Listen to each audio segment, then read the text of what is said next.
Pagkatapos ay naglipat ang eksena sa loob ng maze. Ang bitag ng kamatayan ay eksakto sa inaasahan mo, mahaba, madilim na mga koridor na binaha ng nakakabalisang katahimikan. Sa isang masamang twist, mayroong maraming braziers na nakahanay sa mga dingding, ngunit lahat ay hindi nakasindi, tila tinutuya sila. Naisip ni Jong Hayek na wala silang sapat na paraan para harapin ang masked lion. Kaya, ang makatagpo ang halimaw sa tuwid na koridor ay magiging kanilang katapusan. Kung sakali man na may paraan sila, limitado pa rin ang kanilang mga galaw sa ganitong uri ng pasilyo. Sa ngayon, ang tanging mahusay na kagamitan niya ay ang speedboats na suot niya. Kung magamit niya ang epekto ng heist, baka makaya niyang makipag-unahan sa bilis ng masked lion. Pero si Emma, tiyak na lagot. Walang paraan para pigilan siyang makain. Ang pinakamahusay nilang pag-asa ay ang hindi na lang sila magkatagpo. Sa pag-iisip na iyon, narating nila ang kanilang unang sanggang daan. Ipinakalat ni Jong Hayek ang kanyang banal na teknik, ang tipong Tom no Jutsu. Maingat niyang sinilip ang daan sa unahan, at halata na bihasa siya rito. Pagbilang kay Emma, sinabi niya na malinaw ang daan, kaya't maaari na silang magpatuloy.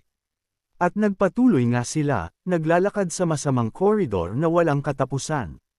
Di nagtagal, narating nila ang isa pang sanggang daan.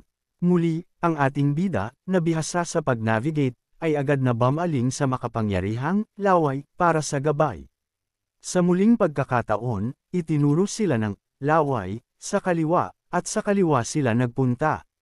Si Emma, na halatang nayayanig, ay nagmakaawa sa bida, nagtatanong kung maaari siyang gumamit ng ibang paraan ng pag-navigate. Ngunit ang ating bida ay isang Chad.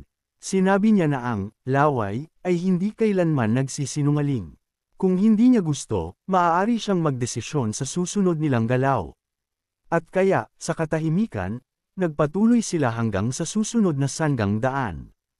Pagbilang sa nag-aalinlangan ng mommy, tinanong niya kung aling daan ang dapat nilang tahakin. Si Garcia, na medyo nabalisa, ay sa wakas ay sumuko, formal na pumayag na kumonsulte sa makapangyarihang laway. Itinuro nito ang kaliwa muli. Nagpatuloy sila sa mapayapang fashion na ito hanggang sa biglang ipaalala sa kanila ng lag kung bakit ito ay isang sinumpaang laro ng kamatayan. Nakatayo sa madugong lupa, si Jong Hayok ay nagsuot ng isang malungkot na ekspresyon. Naramdaman niya ang pagkahilo at mataas ang kanyang presyon ng dugo. Bakit hindi gayong isang napakasamang eksena ang nagaganap sa harap ng kanilang mga mata? Hindi lang sila nakarating sa isang dead end, kundi isang madugong bangkay ang sumalubong sa kanilang pagdating, halos parang tinutuya sila. Ang kawawang kasama ay malamang na kumuha ng maling daan habang hinahabol ng masked lion, na sa huli ay humantong sa kanyang maagang kamatayan. Si Emma, na halatang nayayanig, ay bumaling sa bida, nagtatanong tungkol sa kanilang susunod na galaw. Takot siyang nagbanggit ng posibilidad na makatagpo ang masked lion, ngunit agad na ibinaba ang issue. Si Jong Hak, na parehong nabalisa, ay nagmura. Ang larong kamatayan ay talagang walang kapatawaran. Si Emma, na gumaganap bilang supportive body sa Apocalypse, ay nagbigay lakas sa bida. Dapat siguro nilang subukan ang iba pang sanggang daan. Si Jong Hyuk, na napansin kung gaano kakalma si Emma, sa wakas ay kumalma. Sinaway niya ang kanyang sarili sa pagiging masyadong nerbyoso. Kailangan niyang manatiling kalmado. Hindi niya maaaring hayaan na maapektuhan ang kanyang mga emosyon. Tulad ni Emma, tiyak na takot siya. Gayunpaman, ginagawa niya ang kanyang makakaya upang itago ito ng maayos. Hindi siya maaaring matalo sa kanya. Pagbilang sa takot na mommy, hinimok niya siyang umalis. At kaya, bumalik sila, umaasa tungkol sa ibang sanggang daan. Habang naglalakad sila sa makitid at madilim na koridor, naisip ni Jung Hak kung gaano katahimik at nakakabigla ang pakiramdam nito. Mas malala pa dahil ang kanilang mga yapak ang tanging tunog na umalingaw sa liblib na lugar na iyon. Aktibo siyang sinusubukang iwasan ang mahabang tuwid na mga daan, ngunit tila ginagawang kinakailangan ng sinumpaang laro ang pagdaan sa mga ito. Halos parang sinusubukan nitong pilitin ang isang enkwentro sa masked lion. Ang makatagpo ang halimaw na iyon ay ang pinakamalalang posibleng resulta para sa kanila. Ang halimaw ay hindi nakakaramdam ng sakit, kaya anuman ang kanilang gawin, babaliwalain lang nito iyon. Sa huli, wala siyang ibang pagpipilian kundi sumuko sa pribadong misyon at gamitin si Emma bilang pain. Naglipat ang eksena sa kanila na dumating sa isang bagong sanggang daan. Si Emma, na nerbiyos tulad ng dati, ay nagtanong para sa gabay. Ang ating bida, gayunpaman, ay sinabi sa kanyang siya ang magdesisyon. Hindi siya partikular na tiwala sa kanyang pagpipilian sa pagkakataong ito, lalo na ang gitnang daan. Nagbibigay ito sa kanya ng isang masamang pakiramdam. Si Garcia ay nerbiyos na tumanggi sa alok, na pinipiling hayaan ang bida na magpasya. Nagtaka ang ating bida kung bakit patuloy niyang iniiwan ang mga nakamamatay na desisyon sa kanya. Well, hindi kailangan ng henyo para malaman ito. Gusto lang niya ng isang tao na masisisi kapag nagkagulo. Naiintindihan niya si Emma, sa ganitong sitwasyon, likas sa tao na gusto ng isang taong maaasahan. At sa ngayon, siya ang taong iyon. Dahil iyon ang kaso, nananatili siyang matatag. Hindi niya ibababa ang kanyang pagbabantay. Hindi ka maaaring maging sigurado kung ano ang iniisip ng isang tao o kung ano ang kanilang itinatago. Dapat alam niya ito ng mas mahusay kaysa sa sinuman, na tumutukoy sa oras na siya ay ipinadala sa unahan. Pagkatapos ng kanyang panloob na monologo, nagpatuloy ang bida sa kanyang paglalakbay. Sa tabi niya, si Garcia ay nagpapakatatag. Maaaring ito ay isang laro ng kamatayan, ngunit pareho silang determinado na mabuhay. Sino ang nakakaalam? Baka ang mga bagay ay talagang magiging maayos para sa kanila. O iyon lang ang akala nila. Ang kanilang mga walang muwang na pag-asa ay agad na nawala dahil sa malagim na katotohanan. Huminto sila, at isang pakiramdam ng purong takot ang dumukot sa dalawa. Ang kanilang mga mukha ay basa sa pawis at paghihirap. Sino ang masisisi sa kanila? Sa harap nila ay nakatayo ang nakakatakot na halimaw, ang nilalang na may kakayahang sirain ang kanilang araw. Ang masked lion, na parang nakaramdam ng kanilang presensya, ay bumaling sa kanilang direksyon. Ang bunganga nito ay madyugo pa rin mula sa huli nitong biktima. Nakakagulat, walang anuman doon. Nawala ang bida at si Garcia. Ngunit nang mag-zoom kami ng mas malapit, nakita namin na sila ay nagtatago sa isang sulok, isang perpektong blind spot para sa halimaw. At nang mag-zoom pa kami ng mas malapit, nakita namin na ang ating bida ay lihim na nag-e-enjoy. Kahit sa ganitong kaguluhan, kinakatawan pa rin niya ang squad. Nerbiyos na sinusundan ni Jong Hayok ang leon, umaasa na hindi ito pupunta sa kanilang direksyon. Ngunit ang kanyang swerte ay ganap na basura. Ang mga yapak ng halimaw ay lumalakas, na nagpapahiwatig ng papalapit na pagdating nito. Sinusumpa ang kanyang masamang swerte, desperado siyang sinusuri ang kanyang paligid, sinusubukang humanap ng daan pasulong. Masyadong malayo ang daan pabalik, imposible ang paglalakbay ng hindi napapansin. Mas malala pa, ang kanilang mga yapak ay magdadala sa leon ng diretso sa kanila.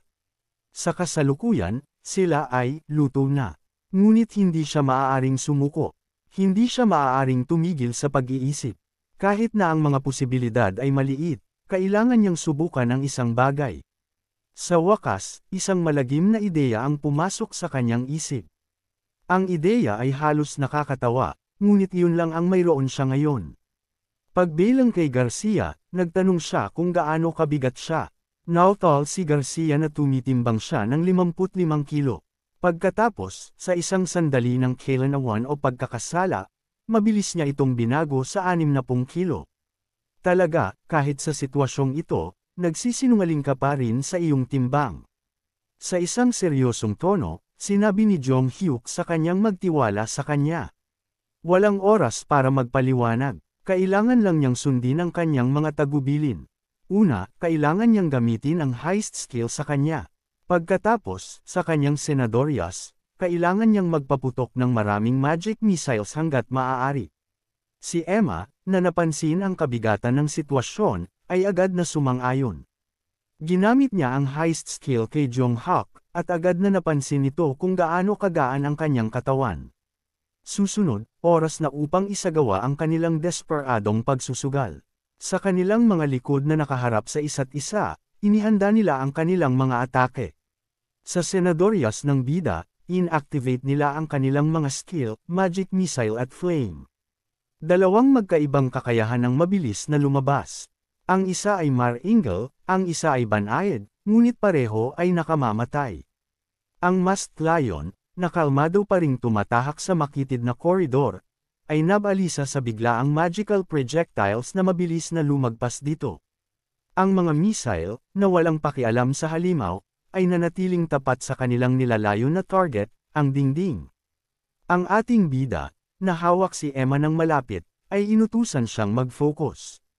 Gagamitin nila ang mga pagsabog upang takpan ang kanilang mga galaw. Sa pagtama, kailangan nilang tumalon agad. Namula si Garcia sa kalapitan ng kanilang katawan, ngunit hindi niya hinayaan na ma-distract siya ng kanyang pagka-horny.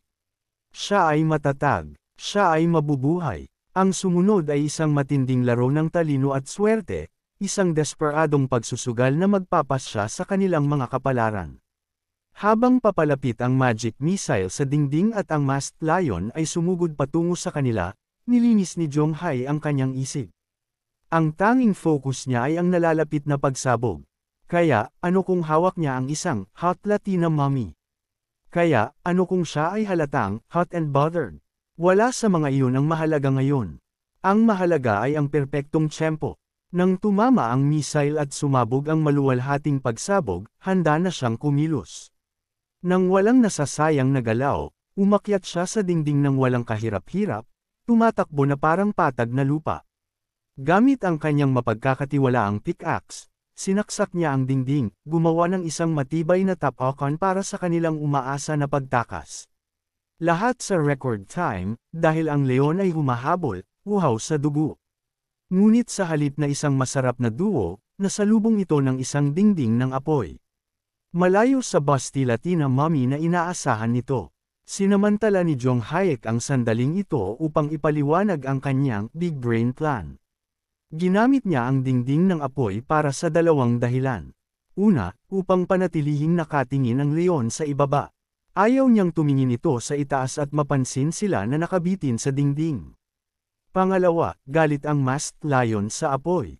Dahil dito, mag-aatubili itong lumapit sa apoy at sa kanilang pinagtataguan. Ang halimaw ay dinisenyo upang maghanap at subaybayan ng biktima. Gayunpaman, kung wala itong makita, sa kalaunan ay aalis ito at magpapatuloy sa pangangaso sa ibang lugar. Nerbiyos na sinusundan ng ating bida ang nilalang, nagdadasal na magbunga ang kanyang desperadong pagsusugal. Sa ngayon, maayos ang lahat. Nag-atubili ang leon, ngunit sa kritikal na sandaling iyon, ang sinumpaang laro ay naglabas ng isa pang curveball. Sa pag-zoom in sa halimaw, napansin ni John Hai ang isang bagay na nagpadala ng panginginig sa kanyang gulugod. Kung babaliwalain mo ang Mar-Ingel na Chad Main at ang nakakatakot na duguan, may isang detalye na namumukod tangi. Ang halimaw ay perpektong buo. Walang mga peklat sa kanyang mga mata. Ang parehong mga peklat na ginawa ng paid actor bago namatay ng kaawa-awa. Ang ibig sabihin ay malinaw. Mayroong higit pang mga leon sa maze. Sa kabila ng kung gaano kasindik-sindik ang pagkaunawa, hindi yun ang katapusan ng kanilang kakilakilabot na swerte. Tulad ng sinabi ni Chad Murphy, anumang maaaring magkamali ay magkakamali. At totoo kay Lord Murphy, ang mapagkakatiwalaang pickaxe, ang tanging panangga sa pagitan nila at ng mga panganang leon, ay sa wakas ay bumagsak. Sa banayad na mga tunog ng pag-crack, ang pickaxe ay nayanig pulgada ang layo mula sa ganap na pagbigay. Sa pagsusumpa sa kanyang swerte, nagpanik si Jong Hyuk, nagtaka kung bakit ang pickaxe ay bumagsak sa ganoong oras. Kulang ba siya sa lakas ng kalamnan? O talagang nagsinungaling ang Latina mommy tungkol sa kanyang timbang? Well, hindi iyon mahalaga dahil kahit napilitin niya ang kanyang sarili na tiisin ang pile, ang dingding ay hindi rin magtatagal. Sa sandaling naisip niya na ang mga bagay ay hindi na maaaring lumala, talagang lumala ang mga ito. Isang piraso ng bato mula sa dingding ang bumagsak at patagang nahulog. At mas malala pa, wala siyang magawa upang pigilan ito. Damn! Talagang ginamit ng lalaki ang lahat ng kanyang swerte para sa isang Latina mommy na kumapit ng napakahigpit sa kanya. Bago maabot ang bato ang lupa at tatakan ang kanilang kaawa-awang kapalaran, nag-improvise si Jong Hyuk. Gamit ang kanyang mga bota, ekspertong sinakop niya ito, mahusay na binabalanse ito sa dulo ng kanyang sapatos. Gayunpaman, hindi ito nagtagal dahil ang matigas ang ulo na bastardo ay dumulas at nagpatuloy sa kanyang pagkahulog. Nanunood sa sinumpaang bato at wala ng iba pang alas na gagamitin, nagmura si Jung Haek. Damn it! Ganito ba kalaki ang kasalanan na hawakan ng isang Latina mommy? Bakit siya pinahihirapan ng ganoong kakilakilabot na swerte? Sa desperadong sandaling iyon, sa wakas ay dumating si Emma. Sa isang pagpapakita ng purong athleticism, ipinulupot niya ang kanyang mga binti sa paligid ng ating bida at hinuli ang bato gamit ang kanyang libreng kamay. Pagbilang kay Jong Hyuk, bumulong siya sa kanya, hinihimok siyang kumapit ng kaunti pa. Kung akala niya ay masama na ang kanyang swerte dati, hintayin niya na lang na kailangan niyang magbayad para dito. Ang kolektibong sumpa ng lahat ng selosong virgins ay tatama sa kanya na parang isang truck. At totoo sa aking mga salita, ang kanyang swerte ay bumagsak. Ang pickaxe ay sa wakas ay ibigay. Hindi na ito makakapigil ng mas matagal. Napansin ni Jong Hyuk ang masamang sitwasyon. Alam niyang hindi na siya makakapaghintay pa. Kailangan niyang kumilos at kailangan niyang gawin iyon ngayon. Gusto niya man o hindi, kailangan nilang lumaban. Pagbilang kay Emma, sinenyasan niya itong maghanda. Si Garcia, mabilis na nakaunawa, ay tumanggo bilang pag-unawa. Ipinatong ang kanyang mga paa ng matatag sa dingding, naghanda ang bida na tumalon, ang kanyang mukha ay nagpapakita ng matatag na determinasyon. Gayunpaman, ang kanyang mga aksyon ay mabilis na nabigo ng isang kakaibang tunog mula sa maze. Itinigil muna ang kanyang plano, nakinig siya ng husto. Sa lalong madaling panahon ay natukoy niya ito bilang ang tunog ng mga yapak ng tao, isang tao na marahil ay hinahabol ng isang leon. Ang kawawang kasama ay marahil ay tumakbo sa leon na nakita nila sa control room. Ngunit hindi iyon mahalaga sa kanya dahil sa kaguluhan, ang masked lion ay naakit palayo sa kanila. Sa mabilis na pag-iisip, agad siyang bumaling kay Emma, na inutusan siyang gamitin ang kanyang mark skill. Agad na nag-react ang Latina mommy. Sa parehong maliksi na galaw, kumapit siya sa ating bida. At habang baligtad pa rin, inactivate niya ang kanyang skill. Mark. Isang pulang projectile ang bumaril mula sa kanyang daliri, na target ang masked lion. Sa pag-abot nito, kumapit ito sa katawan nito. Ito ang visual na pagpapakita ng active skill. Mark Level 1. Maaari itong makita kapag ang isang bagay na itinalaga bilang isang marka ay nasa loob ng isang tiyak na distansya. Sa wakas, malaya mula sa nakakapanakit na karanasan, tumalon si Jong Hyuk mula sa dingding at nagtanghal ng isang superhero landing. Siyempre, si Garcia ay nakasiksik pa rin sa kanyang mga bisig. Kaya, kayong mga selosong birhen ay maaari ng manahimik. Sinabi niya sa GG, sa bastardo na hinahabol ng masked lion. Baka mayroon siyang pagkakataon na makatakas sa isa. Ngunit ngayon, dalawang leon ang marahil ay humahabol sa kanya. Siya ay tiyak na luto. Pagbilang kay Garcia, hinimok niya siyang kumilos. Kailangan nilang tumakas sa lugar na iyon sa lalong madaling panahon.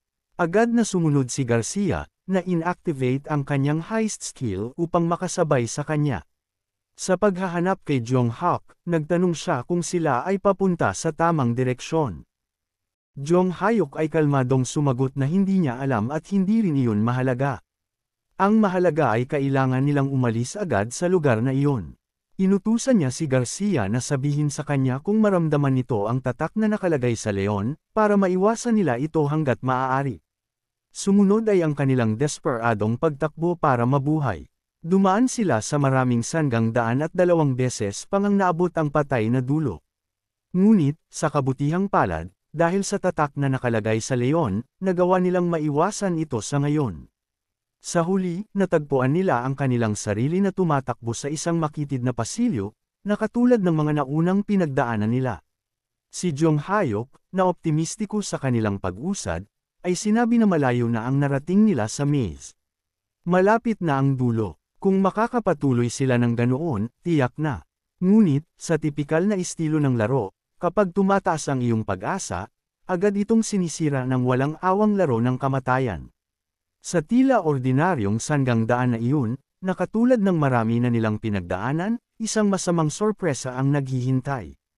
Nagmura si Jong Hayok, sinabing siyempre, hindi agad matatapos ang laro. Isa itong laro ng kamatayan, kung tutuusin.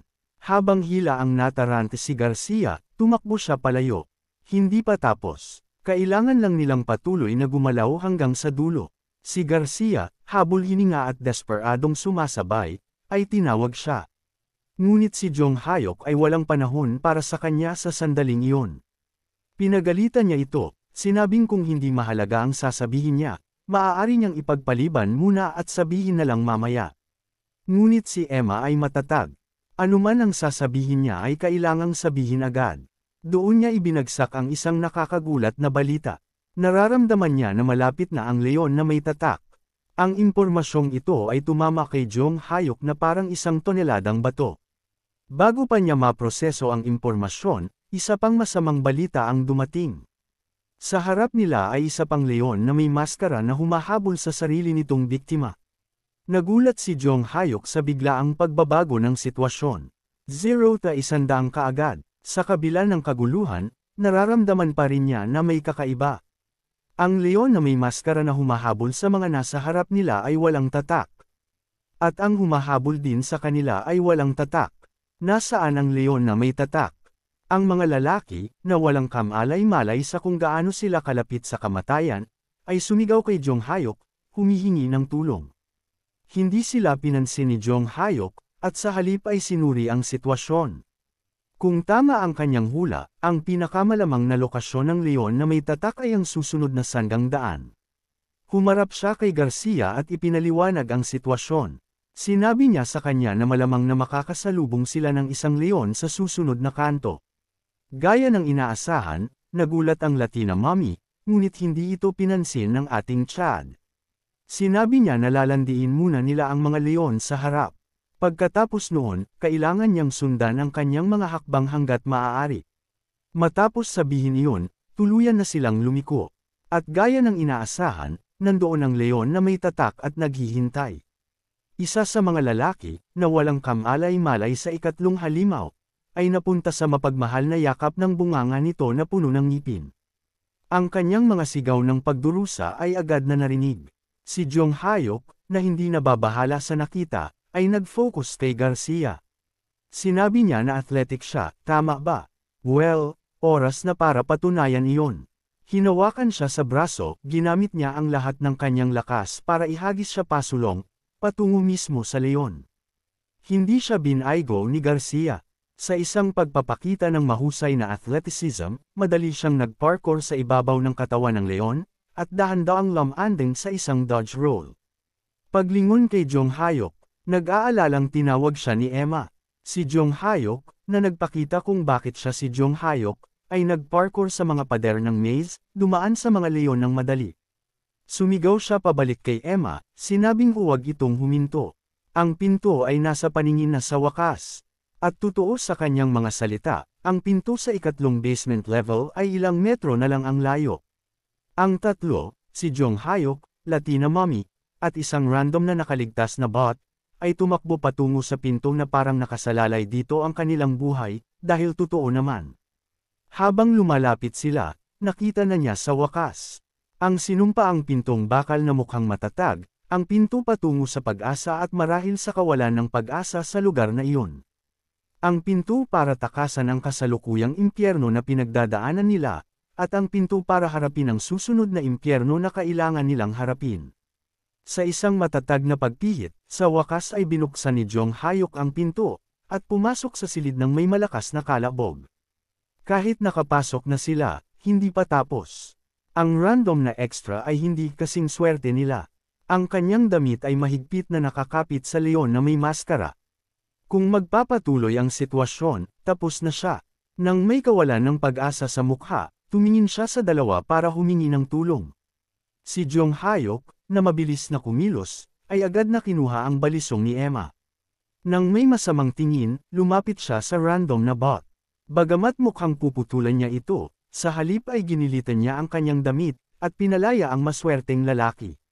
Sa wakas, pumasok ang lalaki sa silid, ligtas mula sa madugong kamatayan ng nakakatakot na tigre. Habang naglalakad patungo sa pinto, ipinaliwanag ni Jong Hayok na ang mga kalaban sa laro ay hindi makakapasok sa pinto. Dahil doon, hindi sila banta. Nang may mukhang screw you, sinabihan niya ang leon na umalis na, at malakas na isinara ang pinto. Tumunog ang system notification na nag-anunsyo na ang mga manlalaro na sina Lee Jong Hayok, Emma Garcia, at sa wakas ay si Dylan O'Brien ay nakapasok sa basement level 3. Sa anunsyo ng sistema, ang silid ay biglang tumahimik. Si Dylan, hingal na hingal at halatang na trauma sa nakakakilabot na karanasan, ay bumagsak sa sahig, humihinga ng malalim. Si Jong Hayok, sa kabila ng lahat ng pinagdaanan nila, ay hindi nagpababa ng kanyang depensa. Base sa hitsura nila, ang kanyang paranoia ay dahan-daang nadadala sa inosenteng mommy. Si Dylan, na walang kamalay-malay sa tensyon, ay humarap sa kanila, nagpapasalamat sa kanilang tulong. Kung wala sila, malamang na nahulog na siya sa mapagmahal na yakap ng leon na may maskara. Kaya, seryoso ang kanyang pasasalamat. Nakuha namin ang kaunting personal na impormasyon tungkol sa bagong Chad. Ang kanyang buong pangalan ay Dylan O'Brien. Ang kanyang pampublikong katangian ay ang anumang movement-based skill na mayroon siya ay nagkakaroon ng buff ng isang level. Sa kasalukuyan, ang kanyang pinakamataas na skill level ay 3. Si Jong Hayok, na hindi pinansin ang pasasalamat ni Dylan, ay nag-focus pa sa kanyang profile ng karakter. Napansin niya na nagawang malampasan ni Dylan ang leon sa pamamagitan ng paggamit ng kanyang pampublikong katangian. Malamang na ginamit niya ang buff para mabuhay. Tumunog muli ang curse system na nag-abiso sa kanila tungkol sa status ng naunang misyon. Nakasaad dito na ang misyon na maabot ang basement level 3 ay kumpleto. Ang mga gantimpala ay ibibigay sa lahat ng 3 nakaligtas na kalahok. Para sa individual na kontribusyon, nakakagulat na mas malaki ang kontribusyon ni Dylan kaysa kay Jong Hayok. Siya ay may 58%. Si Lee Jong Hayok ay may 31%. At sa wakas, si Garcia Mommy ay may 11%. Bagamat nakakagulat, lumabas na patas ang sinumpaang laro sa mga gantimpala nito. Habang abala si Jong Hayok sa pagsuri sa katawan ni Garcia, si Dylan ay tumatakbo sa maze, tumatakas mula sa mga leon, kaya mataas ang kanyang score. Humarap siya kay Garcia at sinabi sa kanya na muntik na siyang hindi makakuha. Sa laro, ang mga gantimpala ay ibinibigay lamang sa mga nag-contribute ng 10% o higit pa, kaya si Garcia ay halos hindi nakakuha.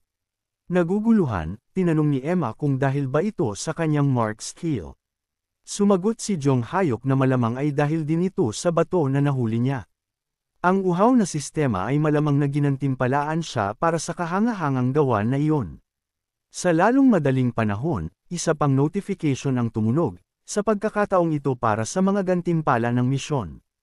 Para sa matagumpay na pagkumpleto ng misyon, kailangan nilang pumili ng isa sa 3 opsyon, isang espada, isang maskara, o isang pulse arrows. Pinili ni Garcia ang pulse arrows ng leon na may maskara. Dinagdagan nito ang kanyang lakas ng kalamnan ng 2%. Si Dylan, na may matigas na abs, ay pinili ang espada ng leon na may maskara. Dinagdagan din nito ang kanyang lakas ng kalamnan ng 2%. Ngunit si Jong Hayok ay pinili ang maskara ng leon na may maskara.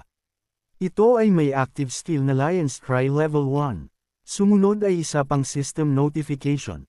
Sa pagkakataong ito para sa masarap na personal na gantimpala sa misyon. Nakasaad dito na ang pribadong misyon ni Jong Hayok, na huwag pumatay ng mga tao o halimaw, ay matagumpay na nakumpleto. Bilang gantimpala, makakatanggap siya ng 4 na kaluluwa, na nagdala sa kanyang kabuoang bilang sa 7. Lumalabas na ang hindi pagiging gentleman at ang paggamit kay Emma bilang pain ay talagang nagbunga. Bukod sa mga kaluluwa, nakatanggap din siya ng isang random na skill. At sa tipikal na estilo ng laro, ang skill level ay random din. Ang nakuha niyang skill ay Strong Bones, Level 3. Ito ay isang passive skill na may epekto na gawing mas malakas ang kanyang mga buto. At ibig kong sabihin, lahat ng kanyang mga buto. Gusto ko sanang ipaliwanag ng mas detalyado, ngunit iyon ay, alam mo na, mahirap. Malinaw na masaya si Jong Hyuk sa mga gantimpala. Sinabi niya na ang Strong Bones ay isang kapaki-pakinabang na skill, hindi lamang dahil ito ay isang passive skill, kundi dahil nasa level 3 na ito. Sa pag-iisip sa lahat ng kailangan niyang pagdaanan para makakuha ng mga kaluluwa para mag-level up, masasabi kong tama siya. Ngunit hey, kasama ng mga hamon ang mga benepisyo. Hindi sana namin nakuha ang kasiyahan na makita si Ty Bastard na mabilis na pumunta sa kabilang buhay kung wala ang mga hamon, kaya sulit ito sa aking pananaw. Nang may tuso ng ngiti, sinabi niya na nagpinta siya ng isang malaking larawan mula pa nang matanggap niya ang infinite passive ability. At ngayon sa bawat quest at gantimpala, ang larawang iyon ay dahan-daang nagiging totoo. Hindi niya alam kung anong mga pribadong misyon ang mayroon sina Emma at Dylan. Gayunpaman, hindi kinakailangan na ipagkalat ang impormasyon tungkol sa kanyang sarili sa kanila. Sa sinumpaang impyerno na iyon, isang sitwasyon kung saan kailangan nilang patayin ang isa't isa ay maaaring lumitaw. At mas marami silang alam tungkol sa kanya, mas magiging mahirap ito. Sa isang totoong labanan hanggang kamatayan, kung gaano mo kakilala ang iyong kalaban at kung gaano kanila kakilala ay talagang nagdudulot ng malaking pagkakaiba. Tapos na sa kanyang mga iniisip, sa wakas ay napansin niya ang kakaiba at awkward na katahimikan sa silid. Si Dylan, na napansin ito, ay bumasag sa katahimikan.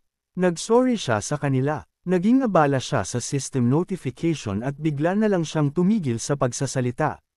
Sinubukan pa niyang magpaliwanag, ngunit ang ating Chad at Mommy ay nagbibigay ng mga murdery na vibes. Ang blonde Chad, na halatang hindi komportable, ay umapila sa kanila. Katatapos lang nila ng isang impyernong misyon. Talaga bang balak nilang mag-away na nakasalalay sa kanilang buhay? Si Garcia, na hindi sigurado sa susunod na gagawin, ay humarap kay Jong Hyuk. Ano ang dapat nilang gawin? Si Jong Hyuk, na may kalmadong tingin, ay sinabi sa kanya na ibalik ito. Ibalik ang ano at saan. Anyway, si Dylan, na umabot, ay nag-propose ng kooperasyon. Dapat silang patuloy na magtulungan para mabuhay, tulad ng dati. Si Jong Hyuk, na laging isang Chad, ay sumagot na kung humihingi na naman siya ng tulong, dapat niyang kalimutan iyon. Mahirap na nga panatilihing buhay ang sarili niya. Si Dylan, na hindi nasaroon ng loob, ay sumagot na magpapabuti siya sa susunod na pagkakataon. Nilinaw ni Jong Hyuk na hindi niya kailangan ng tulong nito. Ang kailangan lang niyang gawin ay hindi maging isang Sakura. Hindi niya kailangan ng mga pasanin sa kanyang squad. Agad na sumang-ayon si Dylan. Pagkatapos ng lahat, walang sinuman ang nararapat sa isang Sakura sa kanilang squad. Tapos na ang formalidad, oras na para magpatuloy. Magpatuloy sa susunod na impyerno. Habang naglalakad sila pababa sa tila walang katapusang hagdanan, nag-isip si Jong Hyuk. Sinabi niya na ang kaba na nararamdaman niya ngayon ay hindi magtatagal. Kailangan niyang hawakan ang tensyon na sumusubok na lunurin siya at pigilan ito. Hindi niya iniisip na nagbabantay sa kanya sina Emma at Dylan. Gayunpaman, hindi pa rin niya ibababa ang kanyang depensa. Gusto man niya o hindi, sa impyernong iyon, kung gusto mong mabuhay, kailangan mong pumatay ng mga tao. At kapag dumating ang sandali na iyon, karamihan sa mga tao ay pipiliing pumatay sa halip na mamatay. Dumating sila sa ikatlong basement floor. Sa pagkakataong ito, binigyan sila ng tatlong pagpipilian. Basement Level 3, Room 1, Space 1. B3, Room 2, at sa wakas, B3, Room 3, Space 1. Napansin ng bihasang regressor ang isang pagkakaiba sa kanyang nakaraang regression. Hanggang sa puntong ito, palaging may dalawang pinto sa ikatlong basement floor. Hindi naman nakakagulat na nagkaroon ng ganoong pagbabago, lalo na pagkatapos ng lahat ng nangyari sa kanya. Gayunpaman, ang ikinabahala niya ay ang gitnang silid, ang Room 2. Bago pa niya maipaliwanag kung bakit ito ay nakakabahala sa kanya, pinutol siya ni Dylan. Tinawag niya ito at sinabing kung pipiliin nila ang pangalawang silid, diretso silang pupunta sa ika-4 na basement floor. Si Garcia, na sa wakas ay nagkaroon ng dialogue, ay sumang-ayon sa kanya. Sinabi niya na kung mas mahaba ang numero ng silid, mas maraming espasyo ang inukupa nito sa palapag. Ang ibig niyang sabihin ay kung mas maraming espasyo ang inokupa nito, mas maraming pagsubok ang kailangan mong kumpletuhin para lumipat sa susunod na basement floor. Si Jong Hyuk, ang madaldal na regressor, ay sumang-ayon sa kanila. Gayunpaman, hindi ganoon ka-simple ang laro. Kapag ang isang palapag ay mayroon lamang isang silid, mahirap isipin kung anong uri ng palabas ang nasa loob. Gaano man kaganda na pumunta sa susunod na palapag, mahalaga rin na buuin ang iyong lakas sa pamamagitan ng pagbaba ng paisa-isa. Bukod pa rito, ito ang unang pagkakataon na nakita niya ang isang solong espasyo sa ikatlong basement floor. Kung hindi sila mag-iingat, malamang na makasama sila ni Taemin sa impyerno, na nakakakuha ng matinding paghihirap. Sa kabuuan, may kakaiba talaga. Ang gantimpala ay maaaring maganda, ngunit ang panganib ay hindi sulit. Higit sa lahat, pamilyar na siya sa estratehiya para sa pagtalo sa B311. Ang pag-alam sa estratehiya ay nangangahulugang madali niyang mahaharap ang anumang variables na maaaring lumabas. Sa ganoon, naisip na niya ang gagawin. Si Dylan, na iniisip na siya si Jong Hyuk ng Manua, ay may kumpiyansang itinuro ang Room 2. Ngunit ang realidad ay nagpababa sa kanyang kumpiyansa kaagad. Pinili ni Jong Hyuk ang B311, at gaya ng inaasahan, sumunod sa kanya ang sexy at nag-aalab na Latina mommy. Si Dylan, na napagtantong nag-iisa siya at walang kasama, ay agad na sumuko. Kung pupunta ang lahat sa 311, dapat siyang sumunod. Si Jong Hyuk, na nang-aasar, ay sumagot. Sinabing ito ay kanyang pagpipilian. Si Dylan, na nagbigay ng isang kaakit-akit na ngiti, ay sumagot na hindi siya masamang tao. Sa kabaligtaran, siya ay nakakagulat na matatag ang isip. Tiyak na hindi siya magrereklamo mamaya. Tapos na ang formalidad, oras na para gumawa ng mga hakbang. Si Jong Hyuk na may ekspresyon ng isang sigma, ay isinuot ang kanyang lion's mask at agad na inactivate ang active skill na fear. Si Garcia, na naramdaman ang epekto ng maskara, ay umungol. Muli, hindi ito ang uri na inaasahan namin, ngunit hey, hindi pwedeng mamili ang mga nagpapalimos. Masaya lang ako na kayo ay nakakakuha ng action. Nang mapansin ang malakas na epekto ng maskara, tinanggal ito ni Jong Hyuk, at piniling gamitin lamang ito kapag kailangan niya ang mga skills nito. Humarap sa dalawa, hinikayat niya silang gumawa ng anumang paghahanda na kailangan nila bago sila pumasok. Agad na sumang-ayon ang dalawa. Sumunod ay isang mabilis na level up montage. Gamit ang dalawang kaluluwa, in-level up niya ang kanyang bare-handed fighting skill sa level 3. In-upgrade din niya ang breathing mula level 1 hanggang 3 at sa wakas ay ang muscle mula level 1 hanggang 2, na kumonsumo ng kabuuang 6 na kaluluwa. Nagpasya siyang mamuhunan lamang sa kanyang mga passive skills. Sa ganoon, ang kanyang kabuuang kaluluwa ay bumaba sa isa, na espesyal na itinago para sa mga emergency sa hinaharap. Sa wakas, tapos na ang lahat ng paghahanda, ang trio ay matatag na nagtungo sa susunod na silid, at ang pinto ay sumara ng nakakakilabot sa likuran nila. Wala nang atrasan. Tumunog ang system notification na nag-anunsyo na ang mga manlalaro na sina Lee Jong Hyuk, Latina Mommy Garcia, at Dylan the Abs O'Brien ay nakapasok sa B311. Sa pagdating nila sa susunod na silid, nagulat ang trio. Hindi tulad ng bawat silid hanggang ngayon, ang basement level 3 ay puno ng tao. May mga pamilyar at hindi pamilyar na mukha sa lahat ng dako, na bawat isa ay tinitingnan sila ng may pag-iingat at pagbabantay. Ang trio, na bihasa sa impyerno na iyon, ay agad na pumasok sa isang battle formation, handang tumugon sa anumang kahinahinalang galaw. Si Jong Hyuk, na may karaniwang, murdery, na mga iniisip, ay sinabi na sa kanyang kasalukuyang mga kasanayan at kagamitan, malamang na makakaya niyang pabagsakin ang 5 tao. Gayunpaman, malamang na mamatay din siya. Mas marami ang kalaban, at limitado ang kanyang mga kasanayan. Ang tanging pagkakataon nilang mabuhay ay nakasalalay sa kapangyarihan ni Garcia at Dylan. Sa sandaling iyon ng tensyon, sa wakas ay kumilos ang kalaban. Gayunpaman, ito ay isang hindi inaasahang galaw. Sa halip na umatake, ang kanilang tila leader ay lumapit sa kanila ng mag-isa at walang armas. Sa isang banayad na tono, sinabi niya sa kanila na mag-relax. Wala siyang masamang balak. Ang banayad na higanti at gigachad ay lumabas na si Dwayne The Rock Smith. Ang kanyang pampublikong katangian ay magkakaroon siya ng 10% buff sa kagamitan na nagpapataas ng lakas ng kalamnan. Sa kasalukuyan, ang kanyang pinakamataas na skill level ay 3. Halatang namutla si Jong Hyuk sa cheat-like na kakayahan. Tila, ang 10% buff ay hindi kapani-paniwala, lalo na dahil ang buff ay mag-iipon habang bumababa sila. Para magbigay ng karagdagang impormasyon sa puntong ito, ang mga skill na nakakabit sa kagamitan ay hindi maaaring i-level up gamit ang mga kaluluwa. Bukod pa rito, ang kanilang lakas ay nag-iiba depende sa pisikal na kakayahan ng gumagamit. Sa kaso ni Dwayne, magkakaroon siya ng buff na 10% sa bawat piraso ng kagamitan na nagpapataas ng lakas ng kalamnan, at ang buff na iyon ay nag-iipon, kaya maaari mong isipin kung gaano ito kabaliw na katangian. Si Dwayne, na may banayad na boses, ay tinawag sila, sinabing hindi na nila kailangang maging masyadong mapagbantay. Hindi siya at ang kanyang grupo ay may intensyon na labanan sila.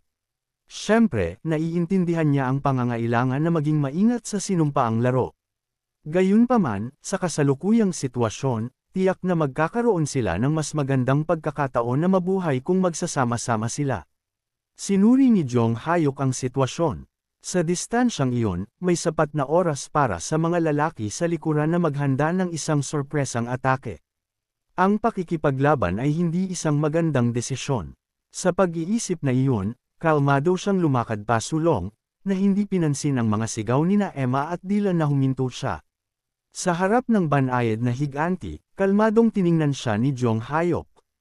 Napansin niya ang kanyang matinding laki at taas. Tanging isang higanteng lalaki na tulad niya ang may kakayahang pamunuan ng grupo sa likuran niya. Nakikipagkamay kay Dwayne, ipinahayag niya ang kanyang intensyon na makipagtulungan, at sumang-ayon naman si Dwayne dito. Hindi na kailangan ng mga pangalan, dahil inilalabas naman lahat ng sistema. Nalaman namin na ang grupo ay nagkita-kita sa ikatlong basement floor. Siyempre, hindi sila lubos na nagtitiwala sa isa't isa, ngunit ang kaligtasan ay naging dahilan para sa kooperasyon. Tiningnan ni Dylan ang grupo ng may pagdududa. Nagtanong siya kung maaari ba silang magtiwala sa kanila. Si Jong Hyuk, tulad ng isang tunay na Sigma, ay ipinaalam sa kanya na hindi rin siya nagtitiwala sa kanila. Siya ay naglaro lamang kay Garcia ng kaunti. Iyon ay hindi sapat para garantyahan ang tiwala. Sa pinakamaliit, kailangang kasama si Lord Hawk II para magkaroon ng tiwala. Ipinaalam niya sa kanila na hindi nila kailangang lumaban, hindi lamang dahil kulang sila sa bilang, kundi dahil mas maganda na magkasama muna sila sa ngayon. Si Emma ay matatag na ipinahayag ang kanyang paninindigan, sinabing naniniwala siya kay Jong Hyuk. Si Jong Hyuk, tulad ng isang tunay na miyembro ng Virginity School Club, ay walang awang pinatigil siya, sinabing huwag magtiwala sa sinuman. Masasanay na lang siya sa kamatayan. Gayunpaman, mas malakas na sinabi ni Emma na hindi siya basta-basta. Hindi siya pinansin ni Jong Hyuk. Wala siyang oras para harapin ang kanyang kalaswan. Nakita namin si Dwayne na nagbibigay ng pep talk sa grupo, hinihikayat silang magtulungan. Napansin ni Jong Hyuk na tila siya ang optimistiko. Nagbigay pa siya sa amin ng ilang kaalaman tungkol sa laro ng kamatayan. Tila, hindi ito isang lugar kung saan ang mga misyon ay maaaring malutas lamang sa pamamagitan ng pagdami ng bilang. Ang sinumpaang laro ay walang awa. Anuman ang gawin mo, tutugan lang ito. Gayunpaman, hindi iyon nangangahulugang walang silbi ang mga numero. Sa ilang mga kaso, maaari silang maging kapaki-pakinabang.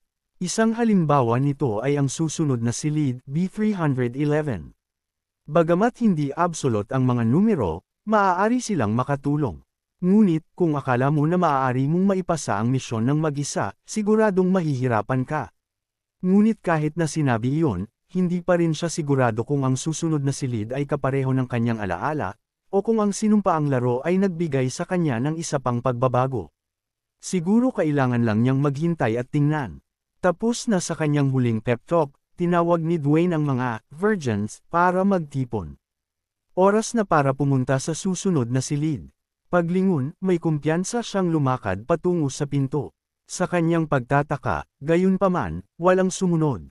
Una sa lahat, imposible na ang mga lalaking ito ay virgins. Tingnan mo na lang ang emo-chick na ito. Halatang nakakakuha siya. At higit sa lahat sila ay may parehong ekspresyon sa kanilang mukha na tila nagsasabing, bahala ka sa buhay mo. Ito ay laro, ang sinumpaang laro ng kamatayan. Hindi ito biro. Talaga bang akala niya na susunod sila dahil gusto niya? Kahit ang pinakamalaki na Latina mommy ay hindi sapat para sila ay kumilos. Si Jong Hyuk, na nagmamasid sa sideline, ay pinagtawanan ng mangmang.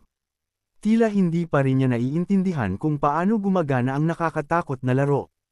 Ang dahilan ng kanilang pag-aatubili ay simple lang. Paano sila magsasakripisyo ng kanilang buhay para sa mga taong hindi nila kilala o pinagkakatiwalaan, lalo na sa isang sitwasyon kung saan lumalabas ang pinakamasamang katangian ng sangkatauhan. Walang pumipigil sa ibang mga kalahok na unahin ang kanilang sariling buhay o baka saksakin pa sila sa likod habang ginagawa iyon. Si Dwayne The Rocky Chad ay malinaw na hindi naiintindihan ito, kaya patuloy siyang sumusubok na kumbansihin ang squad. Ngunit gaya ng inaasahan, walang gumalaw. Si Jong Hyuk, na napansin ang walang pag-asang sitwasyon, ay tinawag ang tanging maaasahang tao sa grupo, si Emma Mommy. Ipinahayag niya ang kanyang intensyon na umalis.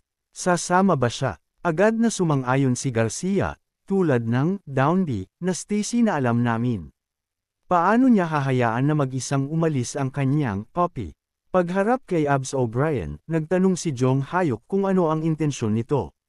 Sumagot si Dylan na tila mas mapagkakatiwalaan si Jong Hyuk kaysa sa mga kainahinalang tao na nagtipon doon. Maaari siyang sumama sa kanya. Bukod pa rito, may utang siya kay Jong Hyuk. At tulad ng mga Lannisters, palagi niyang binabayaran ang kanyang mga utang. Tapos na ang mini-meeting, si Jong Hyuk, na laging isang tao ng aksyon, ay nagpasya na kumilos kaagad.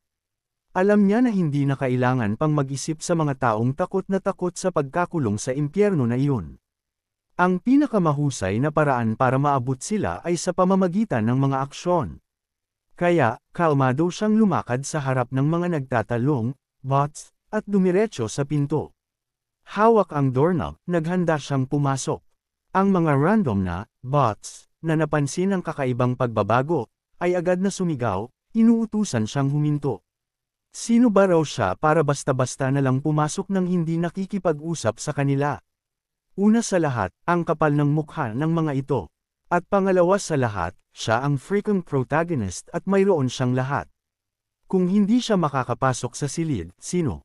Gaya ng inaasahan, hindi pinansin ni Jong Hyuk ang kanilang walang silbing mga sigaw. Tinawag lang niya ang kanyang squad, sinabihan sina Mommy at Abs O'Brien na magmadali. Humarap sa banayad na higanti, nagtanong siya kung sasama ito. Sa pag-aatubili ni Dwayne, si Jong Hyuk, na laging may magandang asal, ay sinabi sa kanya na magmadali at magpas siya. Wala siyang oras para magmakaawa sa mga higanting Chad na tulad niya. Kung siya ay isang mommy, baka sakali. Ngunit hindi siya magmamakaawa sa isang Chad. Pinagalitan niya ito, sinabing kung ang squad ay hindi nagkakaisa, mas maganda na lang na mag-solo. Hindi ba niya alam iyon? Sa kabuuan, hindi niya kailangan ng mga taong hindi handa. Magiging suckers lang sila. Tumahimik si Dwayne sa malupit na katotohanan, at tila nag-iisip tungkol sa mga salita ni Jong Hyuk. Si Jong Hyuk, na napansin ang kanyang patuloy na pag-aatubili, ay agad na tumalikod para umalis. Maaari siyang manatili kung ayaw niya. Si Dwayne, na sa wakas ay nagpasya, ay sumigaw kay Jong Hyuk na maghintay. Sasama siya. Gaya ng inaasahan, nagulat ang iba pang bots. Hindi nila inaasahan na iiwan sila ni Dwayne, lalo na ang emo-chick na ito. Ang kanyang ekspresyon ay divine. Sure, nakakakuha siya. Ngunit ano ang silbi nito kung nasa isang laro ng kamatayan ka? Sa isang 180 degree na pagbabago, lahat sila ay sumigaw kay Jong Hyuk, nagmamakaawa na sumama. Tiningnan ni Jong Hyuk ang mga bots nang may paghamak. Sinabi niya na ang kanilang reaksyon ay inaasahan. Kapag nagsimulang kumilos ang ibang tao, mapipilitin din silang kumilos, dahil walang gustong maiwan na mag-isa. Ipinakita ang kanyang yandere vibe, ipinaalam niya sa mga tao na hindi niya sila isasama lahat. Ang kanilang malaking bilang ay maaaring magdulot ng komplikasyon sa bandang huli. Gaya ng inaasahan, halatang nanginginig ang mga bots, desperadong nag-aagawan na maisama. Hindi naman nakakagulat, dahil sa sinumpaang laro, karamihan sa mga kalahok ay mga ordinaryong tao lang na napadpad sa impyernong laro. Sa likod ng mga pagtataksil at pananaksak sa likod, sila ay mga ordinaryong tao lang na sumusubok na mabuhay. Siyempre, may mga exception sa ito, at isang halimbawa ay ang Chad na si Dwayne. Ang Hank na ito ay tiyak na iba ang pagkakabuo, at talagang gusto ni Jong Hayok siya sa kanyang squad. Sa kabuuan, hindi siya ang magdedesisyon. Lahat ay nakasalalay kay Dwayne.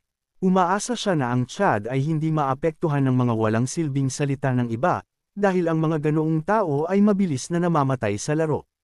Paglingon, matatag niyang itinulak ang pinto. Kung gusto ni Dwayne na pigilan ang mga bots na sumunod, maaari niya. Hell, maaari pa nga niyang hayaan silang lahat na pumasok. Maaari siyang gawin ang anumang gusto niya. Huwag lang siyang abalahin. Sa ganoon, agad siyang pumasok sa susunod na silid. At gaya ng inaasahan, sumunod ang lahat ng bots. Tumunog ang system notification na nag-anunsyo na ang manlalaro na si Lee Jong Hayok ay nakapasok sa room B311. Ang parehong notification ay tumunog para sa bawat kalahok na pumasok sa silid. Ngunit sino ang may oras para kilalanin ang mga bots? Kaya, laktawan na natin ito. Ang susunod na silid, tulad ng lahat ng mga silid bago ito, ay malungkot at nakakatakot. Bagamat halos walang laman ito maliban sa pulang kristal sa gitna. Para sa lahat ng pamilyar sa sinumpaang laro, ang mga hitsura ay talagang nakakapanlinlang. Sa harap ng mga kalahok ay isang malinaw na linya na nakapinta sa sahig, malamang na nagmamarka sa simula ng pagsubok. Ayoko nang magbigay ng conclusion, ngunit kung ang pagsubok na ito ay tulad ng larong aired light, green light, mula sa Squid Game, siguradong lagot sila. Tumunog muli ang system notifications, na nagpapaliwanag sa mga detalye ng pagsubok. Simple lang ang layunin, mabuhay at makatakas sa B311. Kung gagawin nila iyon, gagantimpalaan sila ng 2 kaluluwa at isang random na level 2 passive skill. Si Jong Hayok, na naglalaway sa posibleng gantimpala, ay sinabi na kung ang skill ay maging kapaki-pakinabang, magiging golden, siya. Gayunpaman, ang kanyang mga iniisip ay naputol ng walang silbing daldal ng bots. Tila wala silang isang masarap na narrator tulad ko para ipaalam sa kanila ang nilalaman ng silid, kaya sila ay sumisigaw lang. Napansin nila ang linya sa sahig, ang nakakakilabot na kristal sa gitna ng silid, at sa wakas ay ang mga pinto sa likod ng silid. Si Jong Hayok, nang umingiti sa kanyang sarili, ay sinabi na sa kabutihang palad, ang silid ay nanatili sa parehong anyo sa kanyang mga alaala. Alam na niya ang lahat tungkol sa silid, kasama na ang nakakatakot na lalaki na lalabas. Tumunog muli ang sistema, na nag-anunsyo ng simulan ng laro. Ito ay isang snowball fight. Sa tunog ng simula, maaari na silang magsimulang gumalaw. Isang random na bot, sa tipikal na estilo ng bot, ay hindi pinansin ang anunsyo ng sistema at lumakad pasulong. Ang mangmang, na napansin ang mga nagulat na mukha ng lahat, ay nagbigay sa kanila ng isang naguguluhan na tingin at tila hindi niya alam kung ano ang mali na ginawa niya. Talaga, hindi mo talaga alam. Napansin ng sistema ang kanyang false start at bilang parusa, si Rent ay inilabas. Pagkatapos ay nagbigay ito ng pangalawang notification na nagpapaalala sa mahirap na lalaki na hugasan ang kanyang leeg para sa kamatayan. Si Jong Hayok, na kalmadong nagmamasid sa sitwasyon, ay sinabi na palaging may mga ganoong handal sa laro. Si Dwayne ay sumingit, nagulat sa halatang kahangalan ng lalaki. Hindi ba common sense na huwag tumawid sa isang linya kapag halatang nakapinta ito sa sahig? Napansin ni Jong Hayok na dahil sa bastard, ang nakakatakot na lalaki ay lalabas ng maaga. Well, lalabas naman talaga siya, kaya hindi yun malaking bagay. Humarap sa squad, binalaan niya silang huwag alisin ang kanilang mga mata sa pulang kristal. Anuman ang mangyari, kailangan nilang tandaan ito. Ang iba pang mga bots na nagho-holding ng sarili nilang meeting, ay napansin kung gaano kalapit ang mga pinto. Kung kailangan lang nilang umalis bago may dumating, dapat may sapat silang oras, tama. Nagpasya na kumilos sa kahangalan na iyon, agad silang tumakbo, desperadong tinutungo ang pinto. Sa isang nakakagulat na pagbabago, sumama sa kanila si Dylan, nagsorry sa pag-alis ng maaga. Ano ba, bro? Ano ang nangyari sa mga Lannisters at sa pagtupad sa kanilang mga pangako? Si Garcia, na napansin ang halatang pagtataksil, ay nagmura kay Dylan. Si Jong Hayok, gayunpaman, ay chill lang. Kalmado niyang pinaalalahanan ng grupo na huwag gumalaw. Hindi pa tumutunog ang senyales ng simula. Sa tipikal na estilo ng laro, kapag akala mo na nakalusot ka na, kakatok ang impyernong laro. Ang pulang kristal, na tila bilang tugon sa maraming paglabag sa mga alituntunin ng laro, ay nagsimulang manginig. Nang may pulang aura na kumikinang, ang pulang kristal ay nabasag, na nagdulot ng malakas na hangin. Ang pagbabagong ito ay halatang umakit sa atensyon ng mga kalahok, ngunit huli na ang lahat. Sa isang huling ugong, ang kristal ay nabasag, at ang mga piraso nito ay lumipad sa lahat ng dako. Tulad ng shrapnel mula sa isang dirty bomb, ang mga piraso ay tumama sa mga kalahok, mabilis na tumama sa kanila.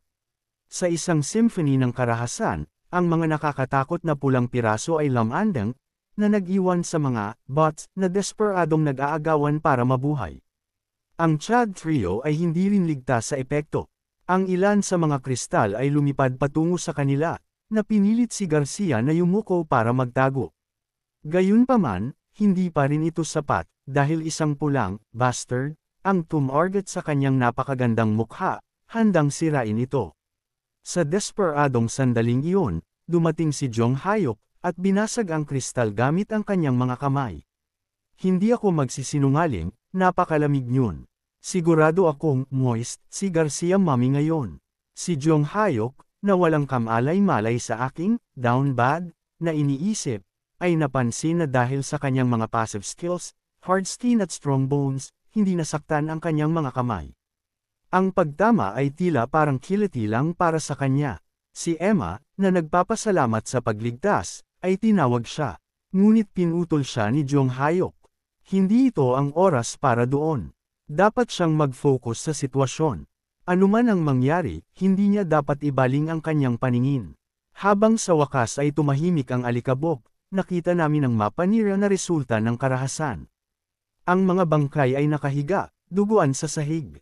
Ang ilang bastards, na hindi pinansin ang nakakasuklam na eksena, ay nagmamadali na kinokolekta ang mga kaluluwa ng mga namatay. Si Dwayne, nagalit sa mga masasamang kilos, ay lumakad pasulong para kumilos. Ngunit pinigilan siya ni Jong Hayok. Iyon ang tunay na kalikasan ng laro. Gusto man niya o hindi, ang sinumpaang laro ay mananatiling pareho. Bukod pa rito, hindi na niya kailangang kumilos ng personal dahil ang hanggal ay mamamatay rin. At totoo sa kanyang mga salita, isang ghostly na figure ang lumitaw sa lumalamig na alikabok. Na may mga dilaw na mata na tila mula sa isang horror film, ang ghostly na abominasyon ay umungol, at inilabas ang kanyang nakakakilabot na aura sa mga kalahok. Gusto kong ipaliwanag kung ano talaga ito, ngunit honestly, ano ba ito? Sa ilang punto, kailangan mo na lang sabihin, bahala na, at lumabas sa laro dahil ito ay nakakatakot. Tumunog ang system notification, na nagpapakilala sa nakakatakot na kalaban. Ang demonyo ay tinawag na Miet. Ang katangian nito ay mayroon itong mga mata, na honestly ay walang kabuluhan. Sa kasalukuyan, ang pinakamataas na skill level nito ay 6. Sa kabuuan, ang grupo ay talagang malaking problema. At totoo sa aking mga salita, ang nakakatakot na demonyo ay nakatitig sa mga natatakot na kalahok, at ang mahabang mga limbs nito ay handang gumalaw. Tinawag ni Dwayne si Jong Hayok, humihingi ng mga sagot. Si Jong Hayok, gayunpaman, ay hindi siya pinansin, at piniling mag-focus lamang sa halimaw. Ang ibang mga kalahok ay mas malala, ang kanilang mga mukha ay basa sa pawis at takot. Hindi nila alam kung ano talaga ang demonyo, ngunit hindi na kailangan pang maging henyo para malaman kung gaano sila kalapit sa kamatayan. Kahit ang taksil na si Dylan ay natataranta, marahil ay nagsisisi sa pagtataksil sa kanyang puppy.